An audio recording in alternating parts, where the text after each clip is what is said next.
pumunta dito para makipag-away. Just want you to know I'm concerned. Pagkatapos mo ipamukha sa akin na akong pinakawalang kwentang tao sa mundo, pagkatapos mo patayin ang anak ko, ngayon mo sasabihin sa akin na concerned ka? Hindi na tayo mag-asawa o magkaibigan. Para sa akin, Wilfred, patayin ka lang. Having been acquitted of all charges, court hereby orders the immediate release of Carolina Astor. This case is dismissed. Pinakusahan ko siya. Pinahamak. This whole time, she was telling the truth. Binigyan ni Judge Matias Ignacio ng fair trial si Carolina. Opinion mo lang yun. Totoo man po yung video, then the killer is still out there. Sino siya? And why did he or she killed Mom? Salamat sa lahat ng mga tulong ninyo, Tsaka, salamat sa pagkakaibigan. Mag-iingat ka sa labas, ha? Anong ginagawa mo dito? Hindi mawawala, hindi mababago, na ang alam ko lang ay magmahal sa'yo. Gusto ko sanang mag-apologize sa'yo sa lahat ng mga nangyari. Naging unfair ako sa'yo. Hindi mo lang narinig pero marami ako nasabing masasakit. Sa totoo lang, sa kanilang lahat, ikaw ang nagbigay sa akin ng konsiderasyon. Pinalabas mo si Ronnie sa korte nung nagwawala siya. Judge, huwag kayo maniniwala sa babaeng to! Stop! Tumigil ka na! Gusto mo bang ikaw ang makimanda dito? Sobra na rin kasi itong si Ronnie. Malinaw naman sa mga ebidensya na hindi ikaw ang pumatay kay Joy. So, bakit ko pakakampihan yung mga pagdidiin niya sa'yo hanggang ngayon? Carol, sana mapatawad mo pa rin ako, ha? Sana rin maintindihan mo na malapit na kaibigan ko si Joy. At wala akong ibang hangad kundi yung makamit niya yung katarungan sa nangyari sa kanya. Kaya lang, nagkamali kami ng taong sinisingil. Hindi ka kasama sa mga tao na bigay sa akin ng sama ng loob.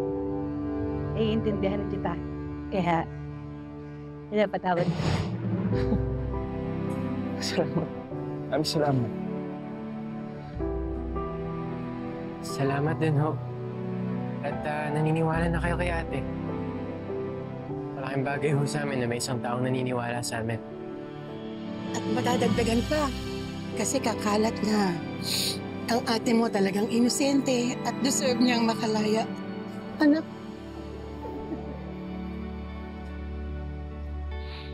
Halika na. Uwi na tayo. Ihatid ko na kayo. Ay, hindi. Okay lang.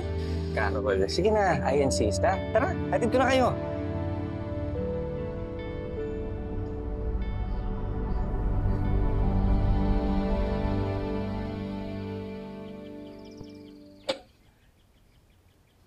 Salamat. Laki pala talaga ng bahay ni Fern. Pero nasan siya? Ate, pasok ko muna to sa loob, ha? Ay, Denise, pumasok ka na rin. Manang, hindi na po. Kailangan ko na rin umalis agad, eh. May mga babalik pa ako sa trabaho. Sige, muna na kami, ha? Dennis, salamat sa paghatid, ah. Hindi mo naman kailangan gawin yun. Naabala ka patuloy. Sus, maliit na bagay. Kahit nasa ganito man lang, makabawi ako sa'yo. Dennis, kung ano man yung opinion mo sa akin noon, naiintindihan ko yun. Hindi mo pa ako masyadong kilala, kaya sabi mo yung mga yun. Pero okay na.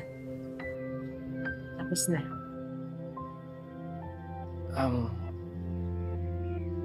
Salamat, Carol, ha. Mabait ka pala talaga. Maling-mali yung pagkakakilala ko sa'yo. Alam mo kung sino pa nga yung inaakala kong nakakakilala sa akin, nakakaintindi sa akin. Yung pa yung nakasakit sa akin ng sobra. Paimbestigahan natin ulit ang kaso. And we will look for pieces of evidence para mahanap ang tunay na pumatay kay Joy. But that would mean going back to Mindoro, where the crime took place. And we shall coordinate with the police there, since it's under their jurisdiction. I will go ahead and hire a private investigator for that. Siya na makikipagtulungan sa mga polis doon. So that's good. And kung ano man makuha nating evidence, witness, or whatsoever na makakatulong sa kaso, isasama natin yan sa complaint affidavit that we will file sa fiscal's office. I'll call him as soon as, Attorney. And thank you. Thank you for doing your job well. Sige. Dennis, mahirap patawarin yung kaibigan mo. Mahirap patawarin ni Wilfred. Sige. Mauna na ako. Salamat ulit. Wala yun.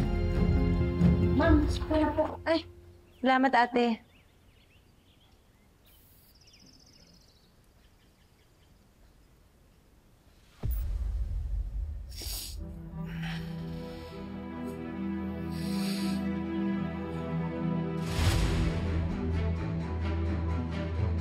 Pinatay mo ang asawa ko! Ikaw ang pinatay! Please! Makinig ka sa akin! Paano ako maniniwalang inosente ka kung buong pagkatapos ka sinungalingan? You are a liar! Ginawa mo akong tanga! Inagin mo lahat ng kasamaan? Hindi ka lang murderer. You're also a thief. Magkakaanak na ulit na. Buntis ako. You're gonna do everything you can. Magsisinungaling ka, sabihin mo buntis ka para makapagpalikan ako sa'yo. Ang kapal na mukha mo! Wilfred, nagsasabi ako ng totoo. Anak natin to. Ma'am, I'm sorry. Wala na po yung baby ko. Kailangan ko yung batang to. Tuloy niyo ng paraan. Why niyo? I hope you rot in hell for the rest of your life, Carolina!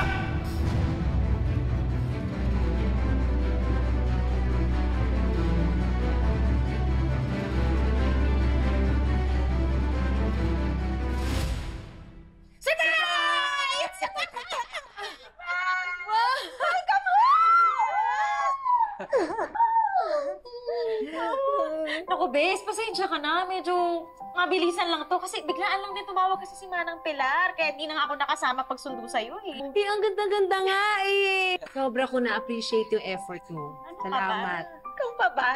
Eh nako, naghanda ako ng mga paborito mo. Sigurado ko gutom ka na. Halika na. Talaga? Lahat ang paborito niya? Opo. Oo, teka, Manang. Eh, ate yung nagugutom eh. Baka naman gusto pang magpahinga ni ate. Halika na, kain na tayo. Oh, beso. Naku. Ay, oo nga. Ate, nga pala. Nais ko na rin yung kwarto mo. Tristan, totoo na ba to?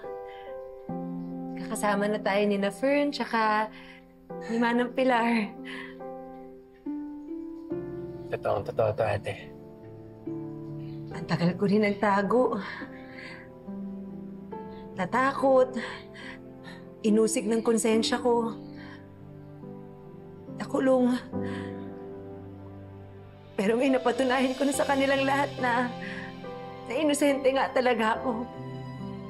At Bes, hindi mo na kailangan matakot ngayon. Kalimutan mo na si Lorena Herrera.